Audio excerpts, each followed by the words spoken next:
नमस्कार साथियों, स्वागत है आप सभी का अंकित इंस्पायर इंडिया पर। मैं हूं अंकित अवस्थी और चर्चा भारत म्यांमार बॉर्डर की चर्चा है कि भारत और म्यांमार आने वाले समय में सीमा को लेकर कोई बड़ा समझौता करने जा रहे हैं। भारत ऑलरेडी 1643 किलोमीटर की म्यांमार के साथ सीमा रखता है और ऐसे में ये जो क्षेत्र है जिसमें मणिपुर जैसा राज्य जिसको लंबे समय से हमने अशांत पाया है वो सीमा पर स्थित है। ऐसे में मणिपुर के अंदर इस खबर की वजह से हाल ही के समय में कुछ विरोध देखा गया है।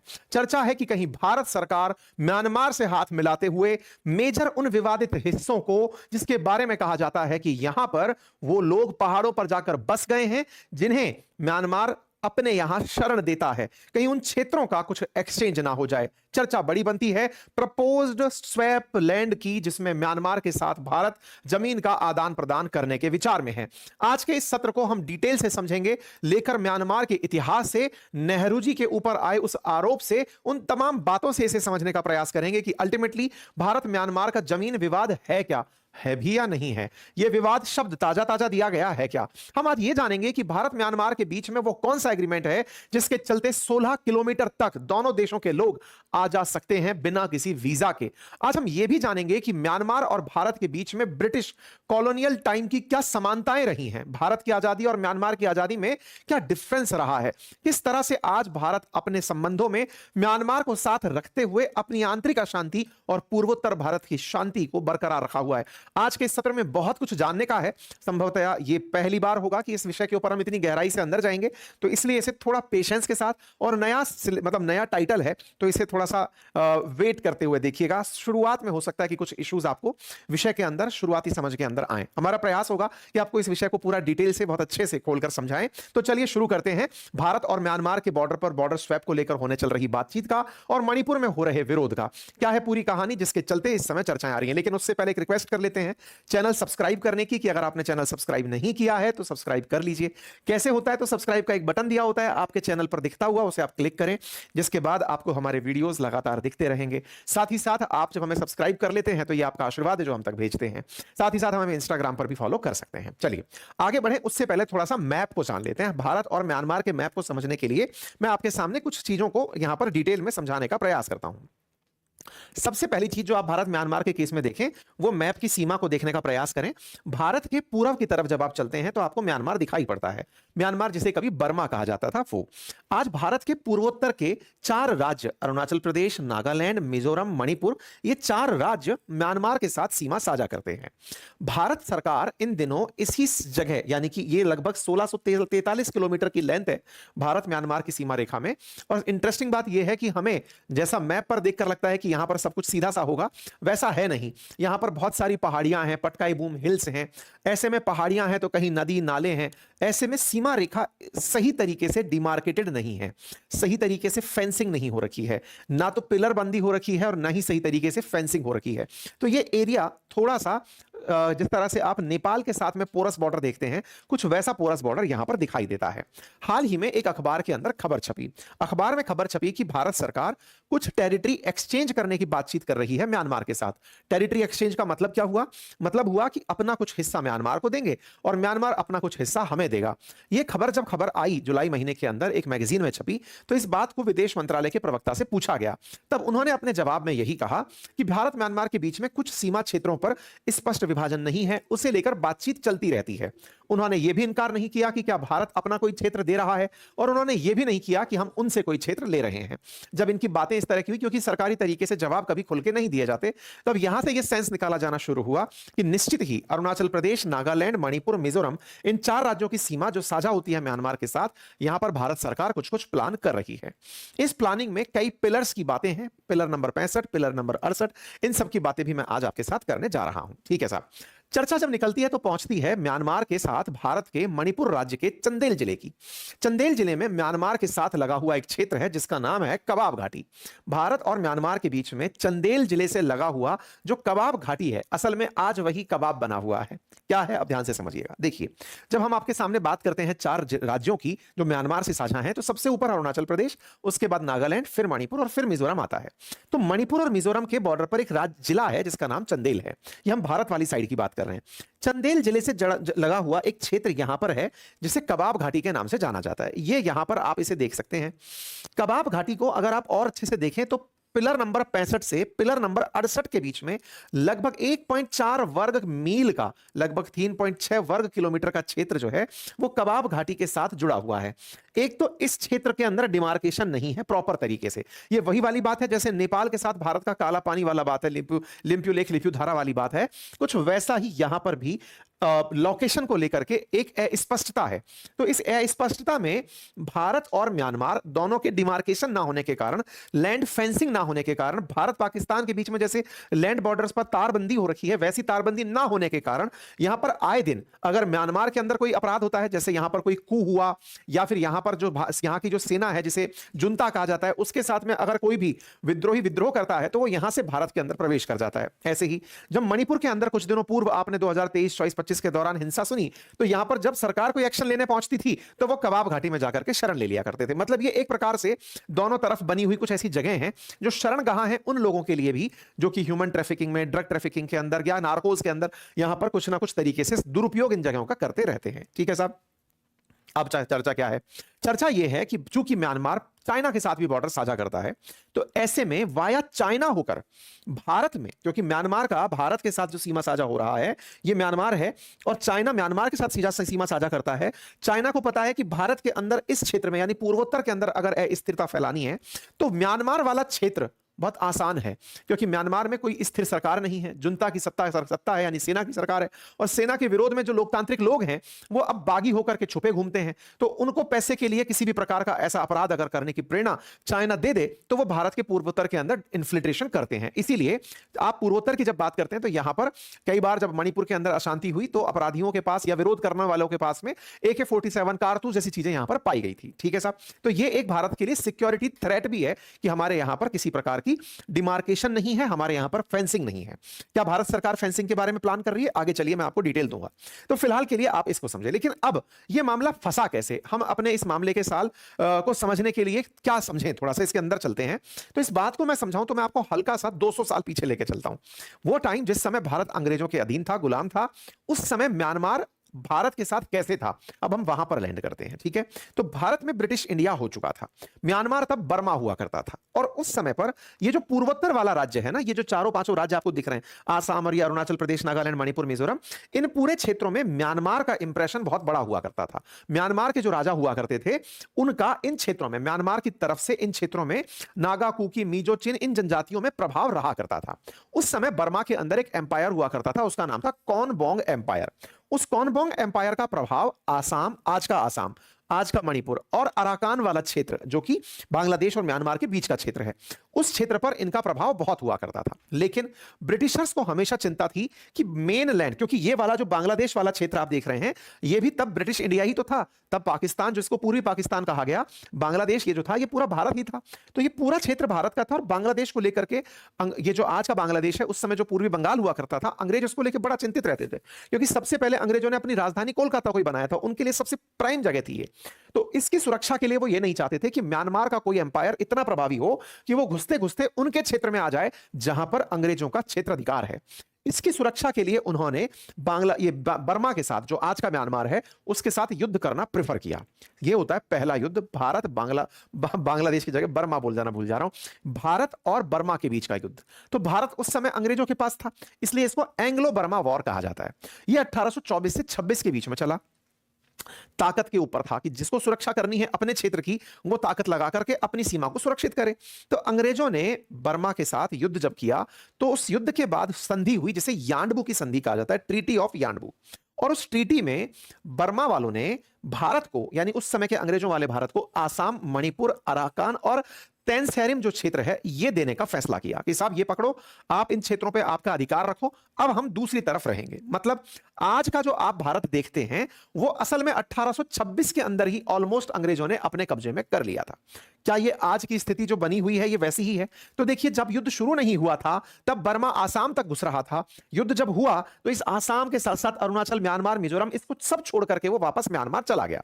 यानी कि 1826 यानबू ट्रीटी के बाद अंग्रेजों ने पूरे यहां तक के क्षेत्र को अपने कंट्रोल में ले लिया था। तो साहब ये तो अच्छा हुआ। तो आज का जो भारत आप देखते हैं उसमें ये जो क्षेत्र भारत के साथ है, क्या 1826 के बाद कोई युद्ध नहीं हुआ? हुआ। असल में जैसा मैंने आपसे कहा कि अंग्रेज जब बांग्लादेश बोले तो पूर्वी बंगाल जब भारत का पूरा अभिन्न हिस्सा था, जब अंग्रेजों का शासन था, यहां पर जब अंग्रेज आए थे तो ये प्लेनर एरिया था, है ना, क्योंकि यहां पे ब्रह्मपुत्र का मैदान था, गंगा और ब्रह्मपुत्र का प्लेनर एरिया था। लेकिन इस क्षेत्र में बहुत सी पहाड़ियां थी, क्योंकि यहां पर पटकाई बूम हिल्स हैं। तो जब वो युद्ध करने गए तो बहुत तरह के नुकसान अंग्रेजों को उठाने पड़े। अंग्रेजों को प्रथम युद्ध के अंदर ही नुकसान समझ में आ गए थे कि हमारे लिए यह युद्ध केवल पहाड़ तक रहने का नहीं है। अगर हम पहाड़ के इस पार बैठे हुए हैं तो हमें यहां पे फायदा नहीं हो रहा, अनटिल अनलेस हम म्यांमार में एंट्री ना कर जाएं, उस समय के बर्मा में एंट्री ना कर जाएं। तो इसके बाद में दूसरी जंग होना शुरू होती है। इसी दौरान क्या होता है कि 1826 में कबाब वैली नाम की जो जगह है, इसको ब्रिटिशर्स अपने कब्जे में ले लेते हैं और 1834 तक अपने कब्जे में रखते हैं। तब उस समय पर दोनों देशों के बीच सीमा निर्धारित करने के लिए एक पेम्बरटन लाइन खींची जाती है। वो पेम्बरटन लाइन ये डिसाइड करती है, पेम्बरटन लाइन जिस तरह से आप सुनते हैं मैकमोहन रेखा सुनते हैं, जिस तरह से आप रेड क्लिफ सुनते हैं, ऐसे ही पेम्बरटन वो अंग्रेज अधिकारी रहे जिन्होंने म्यांमार यानी कि आज का बर्मा, उस दिन का बर्मा और आज का भारत जो ब्रिटिश इंडिया है उसके बीच में एक रेखा खींची मणिपुर को लेकर के, कबाब वैली को लेकर के, कि इसका इस तरफ का जो क्षेत्र है, पश्चिम की तरफ का क्षेत्र भारत कहलाएगा, यानी कि एंग्लो ब्रिटिश कहलाएगा, इंडिया मतलब एंग्लो इंडिया कहलाएगा। उस जगह जो रेखा खींची गई वो पेम्बरटन लाइन थी। तो 1826 से लेकर के 1834 तक जो कबाब वैली, जो आज के दिन कबाब बनी हुई है, कबाब में हड्डी बनी हुई है, वो कबाब वैली असल में 1834 तक तो रही अंग्रेजों के नियंत्रण में। लेकिन 1834 के बाद अंग्रेजों ने इस कबाब वैली को म्यांमार को वापस दे दिया, बर्मा को वापस दे दिया और एक लाइन खींची जिसका नाम पेम्बरटन लाइन पड़ा। मणिपुर वाली साइड वो हमारी वाली साइड थी। ठीक है, अब ये क्षेत्र दे दिया, इसके पीछे का क्या लॉजिक था? लॉजिक था अंग्रेज दोबारा युद्ध करने वाले थे। 1837 में ही पटकाई रेंज में आसाम और बर्मा के बीच में बॉर्डर के निर्धारण को लेकर जो मसले फंसे, वहां से युद्ध की स्थिति बन गई। 1852 से 53 के बीच में अंग्रेज और बर्मा के जो राजा थे वो आपस में फिर लड़ लिए। इस लड़ाई के कुछ ही समय बाद 1885 में एक जंग और होती है और इस जंग के बाद पूरे बर्मा पर ब्रिटिशर्स का कब्जा हो जाता है, यानी कि बर्मा इफेक्टिवली एक ब्रिटिश एम्पायर बन जाता है। मतलब 1886 में ब्रिटिश इंडिया जिस तरह से चल रहा था, यानी कि ब्रिटिशर्स जिस तरह भारत पर राज कर रहे थे, अब वो बर्मा पर भी करने लगते हैं और उसे ब्रिटिश एम्पायर के अधीन ही डाल देते हैं, ब्रिटिश इंडिया के प्रशासनिक ढांचे में ही डाल देते हैं। ठीक है, मतलब भारत के अंडर में बर्मा आ गया, क्योंकि अंग्रेजों के अंडर में भारत था और उस भारत के प्रशासन के पास यह बर्मा आ गया। 1881 से 1920 के बीच में कई बार यह डिसाइड करने का प्रयास हुआ कि कौन से क्षेत्र कहां कहां होंगे, लेकिन दोनों तरफ सत्ता सेम थी और पूरी तरह वहां का कंट्रोल भी उसी सरकार के पास था जो भारत पर राज कर रही थी, इसलिए विवाद नहीं हुए। 1930 का जो दशक आया, उस समय भारत के अंदर राजनीतिक क्रांतियां चल रही थी, स्वतंत्रता संग्राम चल रहे थे। अंग्रेज भारत के लिए एक गवर्नमेंट ऑफ इंडिया एक्ट 1935 पास करते हैं और बर्मा के लिए गवर्नमेंट ऑफ बर्मा एक्ट 1935 पास करते हैं और यह तय करते हैं कि इंडिया को चलाएंगे गवर्नमेंट ऑफ इंडिया एक्ट 1935 से और बर्मा को चलाएंगे गवर्नमेंट ऑफ बर्मा एक्ट 1935 से। और इसी के चलते 1 अप्रैल 1947 को बर्मा को ऑफिशियली भारत से अलग कर दिया गया। मतलब 1880 के दशक से 1935 तक भारत का ही हिस्सा रहा था बर्मा और उसे 1937 में बिल्कुल सेपरेट कर दिया। लेकिन ध्यान रहे, आजाद नहीं किया है, उसके लिए एक अलग डिपार्टमेंट बना दिया कि अब ब्रिटेन का ये कुछ कर्मचारी लोग हैं जो उसको अलग से चलाएंगे। ऐसे समझिए कि 2 राज्यों के टुकड़े हो गए, एक राज्य को दूसरे राज्य से अलग कर दिया, उसका प्रशासनिक यूनिट अलग बना दिया, यानी कि उसका रेवेन्यू भारत के रेवेन्यू में काउंट नहीं होगा, उसे पूरी तरह से अलग कर दिया। ये गवर्नमेंट ऑफ इंडिया एक्ट है, Burma shall cease to be part of India, ये 1935 का वो एक्ट है जो आप मेरे साथ लगा हुआ देख रहे हैं। ठीक है साहब, अब क्या हुआ? अब दोनों ही तरफ बैठे ब्रिटिशर्स ही हैं, लेकिन अब जिस तरह राज्यों के बीच सीमा बनती है ऐसी सीमा डिसाइड करने का बात चला। लेकिन यह सीमा 1943 किलोमीटर की सीमा ऑन पेपर खींच दी गई कि ये जगह ऐसे ऐसे भारत वाले हिस्से में होंगी और ये ब्रिटेन वाले हिस्से में होंगी। इंटरेस्टिंग बात जानिए, 1947 में भी जब हम आजाद हुए तब भी हमारे पास स्पष्ट सीमा का विभाजन नहीं था। पाकिस्तान से तो करना था क्योंकि भारत के साथ साथ पाकिस्तान भी टूटकर अलग हो रहा था, लेकिन भारत पाकिस्तान के बीच जब सीमा रेखा नहीं बन पाई थी, ऐसे ही भारत पाकिस्तान के बीच जैसे सीमा रेखा बन पाई थी, ऐसी बर्मा के साथ नहीं बनी क्योंकि बर्मा हमारे साथ आजाद नहीं हुआ था। 1947 में वो आजाद नहीं हुआ था, वो 1948 में जाकर आजाद हुआ। तो दोनों के बीच सीमा निर्धारित नहीं हुई। तो सीमा कब निर्धारित हुई? आपको जानकर आश्चर्य होगा, इनकी सीमा 1967 में जाकर निर्धारित हुई है। बर्मा आजाद तो 4 जनवरी 1948 को हो गया अंग्रेजों से, लेकिन 1967 में जाकर के म्यांमार की सरकार और भारत सरकार ने स्वतंत्र रूप से बैठ करके यह डिसाइड किया कि कम से कम डिमार्केट तो कर दें कि हमारा कहां कहां क्षेत्र रहेगा। यह उस समय के हिंदुस्तान टाइम्स की खबर है, जब इंडिया बर्मा डिमार्केट बॉर्डर की हेडलाइन बनकर 1967 में आई थी। यानी कि 1967 में जाकर बॉर्डर निर्धारित हुए। तो अब तक चर्चा कहां तक पहुंच गई कि भारत म्यांमार के बीच का बॉर्डर 1643 किलोमीटर का है। 4 राज्य जुड़े हुए हैं। 4 राज्यों में मणिपुर के अंदर एक कबाब घाटी क्षेत्र है जो फिलहाल उसके पास है, बर्मा के पास है, उसको लेकर के विवाद मचा हुआ है। अब विवाद का जड़ क्या है? मैंने आपको पूरा इतिहास बता दिया कि ब्रिटिशर्स के समय पर ऐसा ऐसा हुआ था। अब कारण इसके पीछे यह चलता है कि जब ब्रिटिशर्स ने कबाब वैली को वापस बर्मा को दिया था ना, उस समय कुछ एग्रीमेंट हुआ था। बोले क्या एग्रीमेंट हुआ था? एग्रीमेंट यह हुआ था कि 1836 के बाद, मैंने आपको पीछे वाले पेजों में जब बताया कि 34 के बाद में उसे उठाकर बर्मा को दे दिया गया, तय यह हुआ था कि उस कबाब वैली को, जिसको अंग्रेजों ने अपने कब्जे में रखा लगभग 10 साल, उसे म्यांमार को दिया तो जा रहा है, उसके बदले में 500 उस समय के सिक्के, 500 सिक्के जो हैं वो म्यांमार मणिपुर को देता रहेगा। यह बात उस समय हुई बताई, ऐसा आज के समय में लोग मणिपुर के अंदर कहते हैं कि अंग्रेजों ने उस समय केवल यूं ही नहीं दे दिया था कबाब वैली को, वो उसके बदले मणिपुर के राजा को 500 सिक्के दिलवाते थे, बदले में कबाब वैली मिली थी। तो क्या आज भी वो सिक्के मिलते हैं? मिलते रहे थे। विवाद यही है कि कहते हैं कि जब नेहरू जी, ये राज्यसभा के अंदर एक एमपी रहे हैं सना जाओबा, उन्होंने इस बात को लेकर के सवाल उठाया था कि 1834 में कबाब वैली जो एग्रीमेंट हुआ था उसमें यह तय हुआ था कि 500 सिक्के भारत के मणिपुर को देता रहेगा म्यांमार, लेकिन नेहरू जी ने उस रुपए 500 के बदले उस 500 रुपए को रुकवा दिया। पंडित नेहरू ने 1950 में वहां के उस समय के शासक यूनो को कहा कि आप 500 रुपए देना बंद कर दीजिए, कोई बात नहीं। मतलब कबाब वैली भी उनकी और 500 रुपए भी उनका। टेक्निकली 1950 तक, जब तक नेहरू जी ने इस एग्रीमेंट को मानना बंद नहीं किया था, तब तक कबाब वैली भारत की ही थी। राज्यसभा में एक सांसद ने यह क्लेम किया। उम्मीद है कि अब आपको यह विषय समझ में आया हो कि कहां तक बात जाकर फंसी है, कबाब तक कहां तक फंसी है। तो क्या नेहरू जी ने कबाब वैली के बदले पैसा लेना बंद करके पैसा लेना बुरा छोड़ दिया, या फिर कबाब वैली छोड़ दी? टेक्निकली उन्होंने कबाब वैली बर्मा को दे दी, यह उनके ऊपर आरोप रहा है।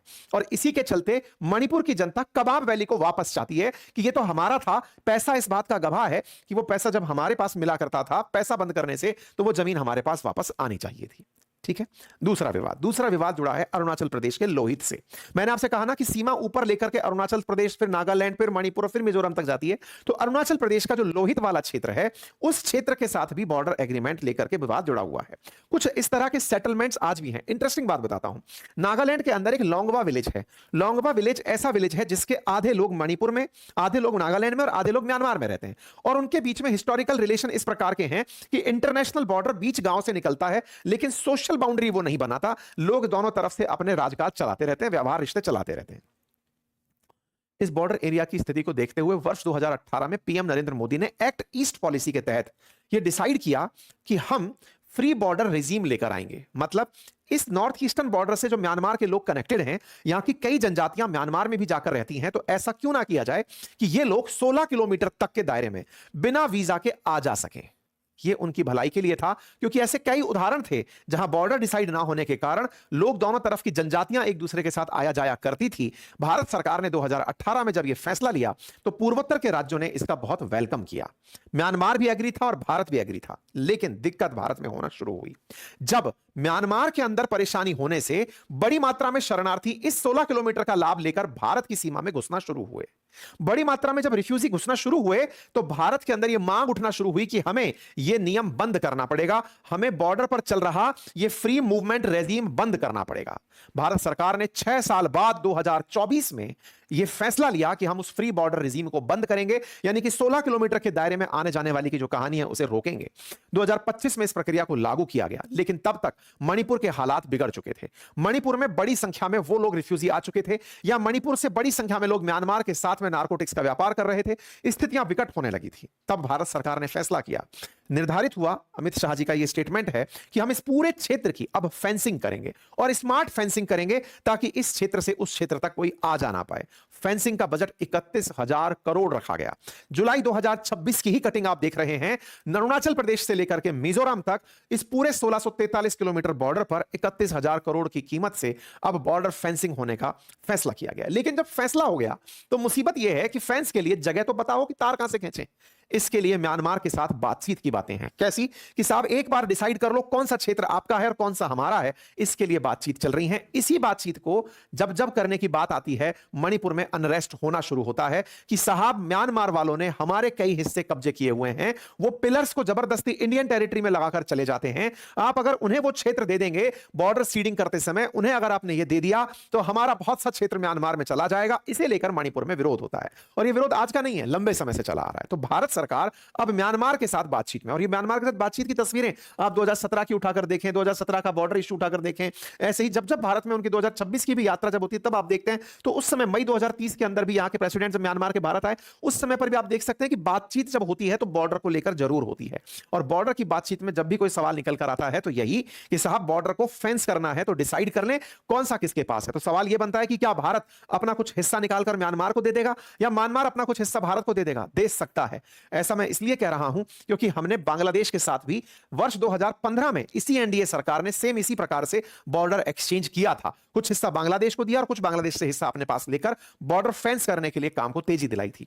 आज स्थिति फिर से वही बन रही है, लेकिन मणिपुर के अंदर कोकोमी इसका विरोध कर रहे हैं। Coordinated committee on Manipur integrity, उनका कहना है कि अगर यह मामला बिना रिजॉल्व हुए हमारा कुछ क्षेत्र म्यांमार में चला गया तो यह हमारा बड़ा नुकसान होगा। इसका लगातार विरोध चल रहा है। तो उम्मीद करता हूं कि आप सभी साथियों को म्यांमार भारत बॉर्डर का जो मामला है वो समझ आया होगा, मणिपुर के विरोध समझ में आया होगा, एक विषय वस्तु पर नया एंगल आपको दिमाग में पहुंचा होगा। अगर आपको यह जानकारी पसंद आई हो तो चैनल को अवश्य सब्सक्राइब करिए। फिलहाल के लिए इतना ही। बहुत बहुत धन्यवाद।